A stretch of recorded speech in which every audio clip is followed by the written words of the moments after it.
Et nous sommes de retour au plateau pour la suite de cette émission. Nous abordons notre troisième sujet. Nous retrouvons Dieudonné Sironou, Samirou Osama et Prosper Aboklou pour parler à présent du Sénégal. Le rapport d'audit de la Cour des comptes suscite des tensions. La publication du rapport d'audit de la Cour des comptes sur la situation financière du Sénégal de 2019 à 2021 est au cœur de tensions politiques. Pouvoir et opposition s'accusent alors que le document révèle plusieurs anomalies dans la gestion du régime. Des chiffres qui ont choqué vont à presque 100% du budget, alors qu'au moment où le pouvoir de Macky Sall faisait sa transition ou cédait le pouvoir à la nouvelle équipe Bassirou Diomaye Faye et Ousmane Sonko d'une certaine manière, les comptes n'ont pas été les mêmes et c'est à leur arrivée que Bassirou Diomaye Faye et Ousmane Sonko ont demandé qu'on fasse un nouvel audit et voilà, les chiffres sont différents, de quoi créer une divergence d'appréciation au niveau de l'opposition. On parle d'une machination, au niveau du pouvoir on se prépare à poursuivre, mais que se passe-t-il réellement? Selon certains élus, c'est la même Cour des comptes qui a certifié les comptes au temps de Macky Sall pour que l'Assemblée puisse valider les comptes et faire la passation. Et c'est cette même Cour des comptes qui revient dire qu'après son audit, les chiffres ont changé. Que se passe-t-il réellement? Pourquoi cette tension économique, disons-le comme cela, tension politique sur fond économique, se déroule-t-elle au Sénégal? Nous en parlons avec nos invités. Je commence par vous, Prosper Aboklou. Macky Sall, en quittant le pouvoir, avait laissé un rapport qui aujourd'hui, avec l'audit fait par la Cour des comptes, n'est plus le même. On note un écart qui est considérable, pratiquement à 100% du PIB du Sénégal. Et on a parlé même de 89,67% du PIB. Donc on dit pratiquement à 100%. Oui, voilà, plus précisément. Mais je pense que au-delà de ce concept de cette guerre économique, il y a aussi la tension politique derrière. Macky Sall, c'est vrai, le même Cour de compte avait certifié le compte qu'il avait fait, mais à se demander si c'est les mêmes personnes.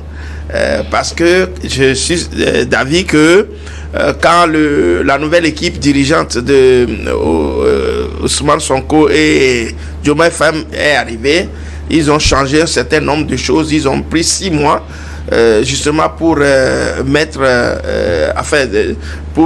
la loupe sur la gestion de Macky Sall. Et ça, je crois que c'est un indicateur du maquillage que Macky Sall avait fait donc de sa gestion des affaires de l'État. Et quand vous rentrez un peu dans les chiffres, moi je ne suis pas économiste, quand j'ai lu les choses, dans ma compréhension, c'est qu'il y a eu des dépenses excessives qui ont été faites parce que par rapport à certaines personnes, les privilégiés du pouvoir, il y a eu quand même des dépenses qui ont été faites qui ne rentrent pas en ligne de compte public et qui ont été donc aussi facturées dans les trucs de l'État. Donc je pense... Et qui vont au-delà de 99% ou 96%? Oui. N'est-ce pas trop? Non, je pense que ceux qui sont là maintenant, ils ont leurs auditeurs.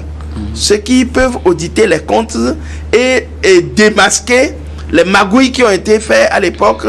Et moi, je ne suis pas sûr que Macky Sall même est de bonne foi, c'est-à-dire le gouvernement, parce que Maître Aïssata, c'est son représentant, sa représentante, qui a parlé, donc, qui a fustigé, qui a mis en cause le compte qui a été fait. Mais moi, je pense que, en étant même lui-même, M. Macky Sall doit comprendre que, honnêtement, il y a eu des dérives et des situations qui ont été dénoncées par rapport à sa gestion financière. Et quand la nouvelle équipe est arrivée, ils ont bouclé, cerné les choses et ont procédé à un autre audit. Des audits qui leur ont permis aujourd'hui. Et moi, je ne vois pas en quoi le nouveau pouvoir pourrait noircir, mentir surtout sur ce qu'ils ont découvert. Et là, je pense que maintenant, c'est Macky Sall qui est accusé d'avoir commis beaucoup de fraudes. Donc, c'est à lui de se défendre, puisque l'audit est exposé, c'est factuel. On a vu tout ce qui est dedans. Quand vous lisez, on a comme on appelle, sectarisé tout ce qui a été fait par rapport à l'audit de ces comptes-là. Donc, je pense qu'aujourd'hui, les faits sont là. Clairement qu'il a dépassé les 100%. Enfin, il est arrivé au plafond des 100% du PIB. Donc, c'est à lui de pouvoir justifier et de dire, voilà, démonter les argumentaires du nouveau pouvoir pour nous montrer que, franchement, il ne sert à rien donc d'envoyer des émissaires sur le terrain pour communiquer autour de l'affaire. Donc, pour moi, aujourd'hui, n'oubliez pas que Ousmane Sonko et comme on l'appelle, Diomaye Faye sont des financiers. Ils avaient travaillé, je crois, le fait de travailler aux impôts fait de vous des financiers. Je voudrais comprendre une chose. Oui. Je voudrais comprendre une chose. Est-ce qu'aujourd'hui ne se pose pas un problème de crédibilité de la Cour des comptes au Sénégal? Parce que si vous suivez, les différents acteurs impliqués dans cette affaire, Macky Sall effectivement avait dit en partant que les signaux étaient ouverts. On se rappelle cette phrase-là de Macky Sall, quand le camp Sonko l'accusait d'avoir mal géré financièrement le pays, il disait que les signaux étaient ouverts. Il a fait une passation, il a donné des chiffres, et là, la question ne s'était pas posée. On supposait que c'était vrai. Et selon, quand vous suivez effectivement la déclaration de l'ancienne ministre Aïssata Tall, vous suivez également que cette même Cour des comptes, comme je le disais, avait validé des chiffres. Et sur la base de ces chiffres, on a fait une passation. Et cette même Cour des comptes vient dire le contraire. Est-ce qu'il ne se pose pas aujourd'hui un problème de crédibilité d'une telle institution? Oui, est-ce qu'il y avait eu une contre-expertise lorsque Macky Sall... Est-ce qu'il fallait faire une contre-expertise? Oui, en principe. Permettez, quand une Cour des comptes, qui est censée être l'organe d'État, qui doit certifier les comptes, fait un contrôle ou bien fait un rapport et présente les chiffres pour une passation, est-ce qu'on doit faire une contre-expertise pour s'assurer? Est-ce que déjà, imaginer une contre-expertise ne remet pas en cause sa crédibilité? Mais ça justifie quand même la véracité des faits. Parce que je dis, pour moi, la Cour des comptes, qui a mis en place la Cour des comptes? C'est le pouvoir en place. Et quand le pouvoir en place... Vous voulez insinuer qu'ils ont été du côté de Macky Sall quand Macky Sall est au pouvoir? C'est sûr et certain. Et maintenant qu'ils sont du côté de Sonko. Non, et c'est pourquoi j'ai dit en début de mon intervention que j'ai comme l'impression que quand c'est, comme on appelle, Macky Sall et Diomaye Faye sont arrivés, ils ont changé. Ils ont changé un certain nombre de personnes à des postes clés. Et donc ces personnes aussi sont acquis à leur cause? Bon, je peux dire oui, parce que... Est-ce que finalement ça ne pose pas problème de crédibilité des institutions? C'est la question que je pose. Non, ce que je veux dire par là, quand vous faites confiance en quelqu'un, ceux-là qui sont venus, on ne dira pas qu'ils sont forcément acquis à leur cause, mais ils ont la confiance. J'ai parlé de confiance en soi, c'est-à-dire que ceux qui avaient fait les comptes pour Macky Sall, Macky Sall avait confiance en eux, et sûrement qu'il y a eu des choses qui ont été dites hors micro. Maintenant que ceux-là sont venus, c'est que le nouveau pouvoir va leur donner une feuille de route à respecter. Donc ceux-là, ils sont partis, ils ont vérifié et ils ont mis en place ce qu'ils ont vu. Parce que les comptes sont là. Quand vous gonflez les chiffres ou que vous fassiez des fraudes sur les chiffres, c'est sûr et certain que ceux-là, ils ont la confiance du pouvoir en place. Ils ont dénoncé, et ça, je crois que pour moi, il doit y avoir une contre-expertise à l'époque s'il y avait cela. Parce que c'était ceux qui étaient là qui avaient confirmé ces comptes-là. Donc, on ne pouvait... C'est raison pour laquelle même, quand Macky Sall est parti, ceux-là ont voulu remettre ces comptes-là, vérifier les choses. Et aujourd'hui, comme on appelle la surenchère, la supercherie a été démasquée. Merci beaucoup à vous, Prosper Agboklou. Dieudonné Sewonou, les comptes, le rapport d'audit de la Cour des comptes pose un problème au Sénégal, un problème qui a l'air d'une tension politique, mais sur fond économique. Les chiffres certifiés par la même institution au temps de Macky Sall ne sont plus les mêmes à travers cet audit qu'elle a présenté. Et puis finalement, au niveau du pouvoir, on cherche à arrêter, ou du moins à traquer les coupables pour que justice soit faite. Mais de l'autre côté, l'ancien pouvoir dit peut-être être victime d'une machination, puisque c'est la même Cour des comptes qui avait certifié les comptes avant qu'il ne cède le pouvoir au nouveau. Oui, docteur, reconnaissons qu'il y a certains éléments qui nous manquent un peu dans l'appréciation de cette situation. Est-ce qu'entre-temps, avec l'arrivée de Diomaye Faye et Ousmane Sonko au pouvoir, est-ce qu'entre-temps, il y a eu une recomposition de cette Cour de compte? Est-ce que sache non? Je pense que c'est non. Alors, ce que nous ne disons pas assez, c'est aussi de faire comprendre que cet audit, ou alors cet audit, voilà, a été sous la directive de l'UEMOA, instituée par la loi de 2012, portant donc code de transparence dans la gestion des finances publiques.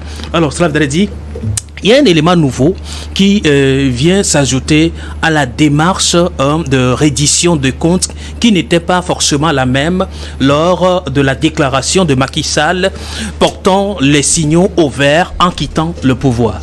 Alors, cela voudrait dire que l'appui de la transparence dans la gestion des choses ou alors dans la vérification des comptes était beaucoup plus axé avec l'arrivée de Diomaye Faye et Ousmane Sonko, alors que au temps de Macky Sall, en quittant le pouvoir, c'était pour lui une façon de montrer sa bonne foi ou alors de brandir sa bonne gouvernance qui a été décriée à la fin des temps, dit qu'en réalité, il n'est pas en train de laisser un pays chaotique, comme dirait quelqu'un dans la sous-région, que le président ou alors un ancien président aurait laissé le pays à goût de soufre, ou alors un pays à l'état chaotique économiquement ou financièrement parlant.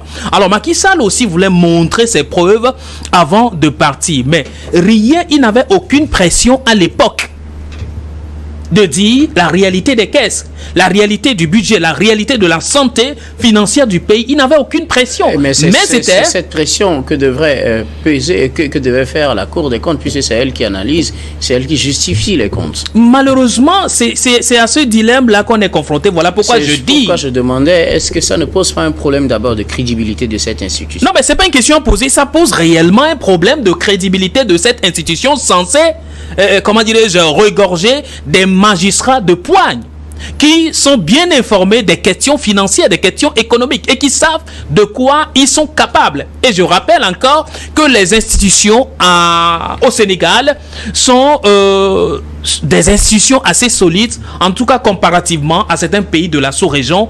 On peut reprocher moins aux institutions sénégalaises qui, après avoir fait un travail qu'on les juge assez sérieux et assez respectable. Mais malheureusement, ces différences de version nous font croire qu'il y a quelque chose qui ne dit pas son nom. Voilà pourquoi je dis, dans l'un ou dans l'autre cas, il y a une question de pression qui ne dit pas son nom. Macky Sall voulait montrer son carnet blanc en quittant le pouvoir, alors que ceux-ci, en venant au pouvoir, voulaient rechercher la marmite noire avant de commencer par faire une bonne cuisine. Est-ce qu'il y a un problème politique? Est-ce que cette affaire a été politisée à un niveau, selon vous? Politisé à un niveau de toute façon. On accepte peut-être d'effacer les choses au temps de Macky Sall, ou plutôt qu'on accepte de les aggraver au temps de Sonko. Non, mais tous ceux qui commanditent cette politique et qui se servent des rapports de cette réalité sont des politiques. Alors on ne dirait pas que c'est politisé, mais c'est des affaires sur fond économique, mais qui sont politiques à la fois. Macky Sall, qui était-il? Est-ce que les magistrats auraient subi une pression politique? C'est en d'autres termes ce que je voulais demander. Je parlerai en conditionnel. Une pression ne dirait pas son nom, on ne dirait pas une pression aussi directe, mais une pression qui pouvait peut-être adoucir l'ardoise de M. Macky Sall en quittant le pouvoir. Cela ne se dirait pas explicitement. Et on ne pouvait pas imaginer qu'à l'arrivée aussitôt d'Ousmane Sonko et Diomaye Faye, qu'on nous dit serait organisé dans cet intervalle de temps et ressortir la cagnotte noire, malheureusement. Voilà pourquoi je dis, il y a une institution aussi plus grande que celle de la Cour des comptes qui a plutôt accompagné cette nouvelle opération. C'est bien l'UEMOA. Merci beaucoup, Dieudonné Sewonou. Samir Ourosama, deux chiffres différents par la même institution pour le même pays. Et la période fait que l'on se pose plusieurs questions et cela suscite des tensions politiques au Sénégal. Les dirigeants veulent faire justice et traquer tout ce qui serait responsable de ces évasions, mais d'un autre côté, on se justifie en disant que c'est la même Cour des comptes qui nous avait certifié et donc aller chercher le problème ailleurs. Écoutez Guillaume, je pense que ça remet en cause le caractère indépendant même de la Cour des comptes. Vous savez, c'est une institution en réalité qui est censée être indépendante. Si on se retrouve à ce balbutiement, c'est-à-dire que du moment où peut-être qu'on se trouve du côté de Macky Sall, les chiffres sont bons, tout est ouvert, et quand le régime change, on tient un autre discours, ça pose véritablement la question de la crédibilité, la question de l'indépendance et la question du sérieux même du travail que la Cour des comptes fait dans un pays comme le Sénégal. Vous savez, ce rapport d'audit, comme on le dit, rentre dans la compétence liée donc aux dispositions du Code de la transparence donc dans la gestion des finances publiques au Sénégal.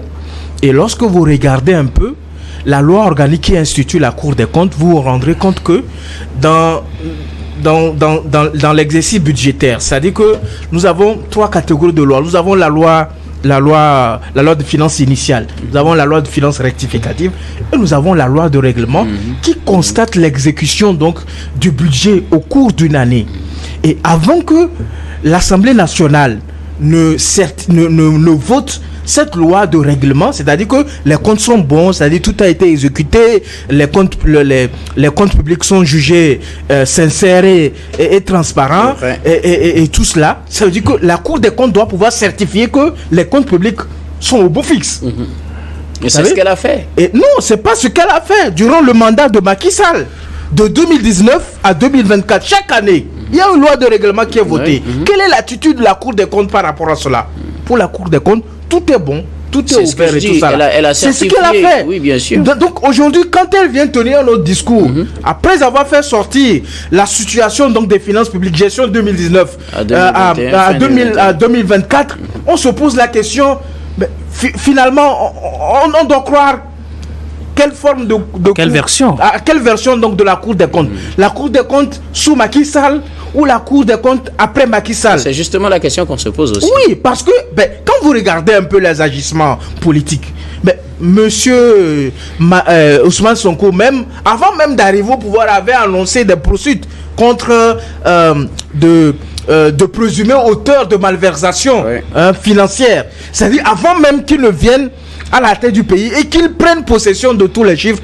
Donc en réalité, quand ils viennent comme ça et leur comment je vais dire ça, leur préoccupation première, c'est de voir comment est-ce que le pays a été géré durant ce mandat.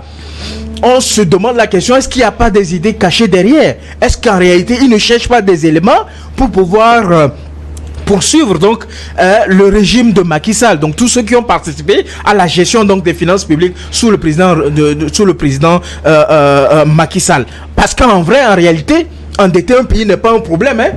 Endetter un pays pour le développement du pays, c'est pas un problème. Si les créanciers, pourvu que les fonds soient bien gérés, monsieur Guillaume, si les créanciers continuent par vous accorder de l'argent, ça veut dire que vous êtes solvable. Ça veut dire que vous avez fourni toutes les garanties nécessaires. Et aujourd'hui, on n'a qu'à juste voir à l'œil nu le Sénégal. Est-ce que sous Macky Sall, il n'y a pas les grands travaux qui ont été exécutés? Est-ce que sous Macky Sall, il n'y a pas eu de progrès économique? Il n'y a pas eu de progrès sur le plan infrastructure? On n'a qu'à voir le pays en face. Je pense qu'aujourd'hui, ces jeunes qui sont arrivés au pouvoir sont en train de chercher un alibi politique. Parce qu'ils ont montré, parce qu'ils ont montré jusqu'alors une forme d'incompétence. Après plus d'1 an passé à la tête du pays, en vrai, ils n'ont pas contribué à résoudre le problème de chômage des jeunes. Ils n'ont pas contribué donc à comment on appelle ça, à résoudre les problèmes d'infrastructures électriques, à résoudre les problèmes de l'éducation, à résoudre les problèmes de la santé. Et là, je pense qu'ils sont en train de chercher des excuses pour dire qu'en réalité, nous ne pouvons pas faire grand-chose parce que nous retrouvons dans une situation financière morose. Dans les comptes publics de l'État, il n'y a pratiquement rien. Donc, on n'a pas véritablement les moyens de mettre en œuvre donc les politiques publiques que nous avons prévues sous notre mandat. Je pense que c'est déplorable dans un pays comme le Sénégal qui est considéré comme un exemple dans la sous-région. Merci beaucoup pour vos contributions. Nous allons marquer une nouvelle pause, puis on reviendra tout à l'heure pour la dernière partie de cette émission, dernière partie que nous allons bien évidemment consacrer au Togo.